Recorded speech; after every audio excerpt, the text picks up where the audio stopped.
Assalamualaikum warahmatullahi wabarakatuh. Halo kakak-kakak SD 3 Delwes Cantigi. Ketemu lagi nih sama Bu Sinta di pelajaran matematika. Nah, hari ini Bu Sinta pengen ngajakin kakak SD 3 untuk belajar tentang konsep kabataku. Ada yang tahu konsep kabataku? Kabataku itu artinya apa? Ayo yang masih ingat di pertemuan kita waktu pekan lalu ketika nge-zoom, Bu Sinta udah kasih tahu sedikit loh. Ya, ada yang masih ingat tuh kayaknya di rumah. Kabataku itu kepanjangannya adalah K. K-nya kali, ba, ba-nya bagi, ta, ta-nya tambah, ku-nya adalah kurang. Jadi kabataku itu kepanjangannya adalah kali bagi tambah kurang. Nah, atau biasa disebut juga dengan operasi hitung campuran, di mana dalam satu soal biasanya ada perkaliannya, ada pembagiannya, ada penjumlahannya, dan ada pengurangannya. Terus cara ngerjainnya gimana nih? Kalau misalkan kakak-kakak SD 3 ketemu sama soal kabataku yang di dalamnya ada panjang banget soalnya, ada perkalian, pembagian, tambah, dan kurangnya. Oke, jadi konsep kabataku itu kuncinya ada dua nih yang perlu teman-teman ingat banget. Yang pertama yaitu ketika kakak mengerjakan soal kabataku, dahulukan dulu perkalian dan pembagian. Ingat, yang didahulukan adalah perkalian dan pembagian. Baru setelah itu kakak mengerjakan penjumlahan dan pengurangannya. Itu adalah kunci yang pertama. Kunci yang kedua, jika ada perkalian atau pembagian dalam satu soal tersebut tanpa ada tanda kurung. Tanpa ada tanda kurung ya. Nah, kalau ada perkalian dan pembagian dalam satu soal tersebut tanpa ada tanda kurung, kakak bisa ngerjainnya berurutan dari yang paling kiri atau yang paling depan. Jadi kerjainnya bisa berurutan. Mau yang dari yang dikali dulu atau yang dibagi dulu yang di paling depan. Itu adalah kunci dari mengerjakan soal kabataku. Supaya kakak SD 3 mudah untuk mencerna apa yang Bu Sinta jelaskan, kita langsung aja yuk coba pakai soal. Kira-kira bisa nggak nih kakak sebutin mana yang harus dikerjakan duluan? Oke, yuk ikut Bu Sinta, kita kerjain soalnya bareng-bareng. Oke, sebelum kita coba dengan soal bareng-bareng, Bu Sinta pengen kasih caranya nih biar lebih gampang kakak buat tangga, 2 tangga aja nih kayak Bu Sinta. Ya, bikin 2 tangga kayak gini. Di paling atas silakan kakak tulis perkalian atau pembagian, dan di tangga yang kedua bisa kakak tulis dengan penjumlahan atau pengurangan.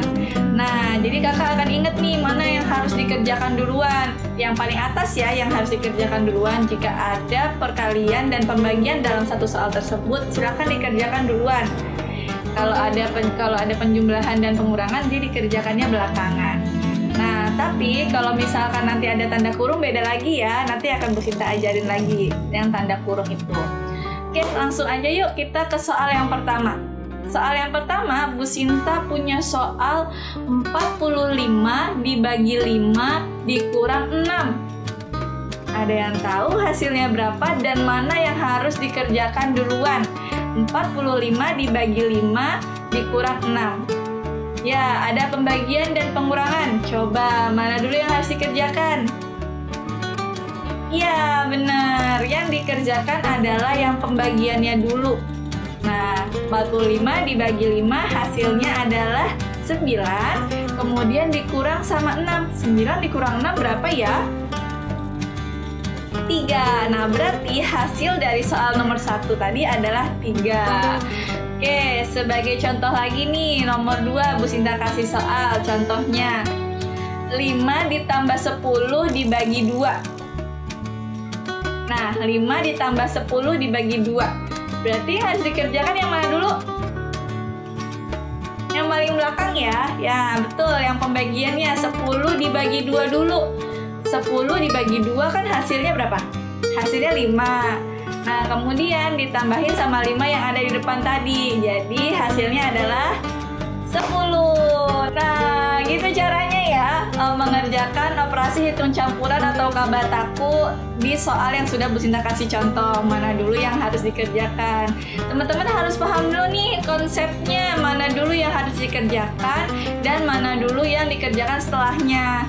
Tadi pokoknya jangan lupa kuncinya ada 2. Yang harus dikerjakan duluan adalah perkalian dan pembagian, baru setelah itu penjumlahan atau pengurangan. Nah, kalau misalkan nggak ada tanda kurung, kakak misalkan menemukan ada perkalian dan pembagian nih dalam satu soal, boleh kakak kerjakannya berurutan dari yang paling depan. Oke, gampang kan?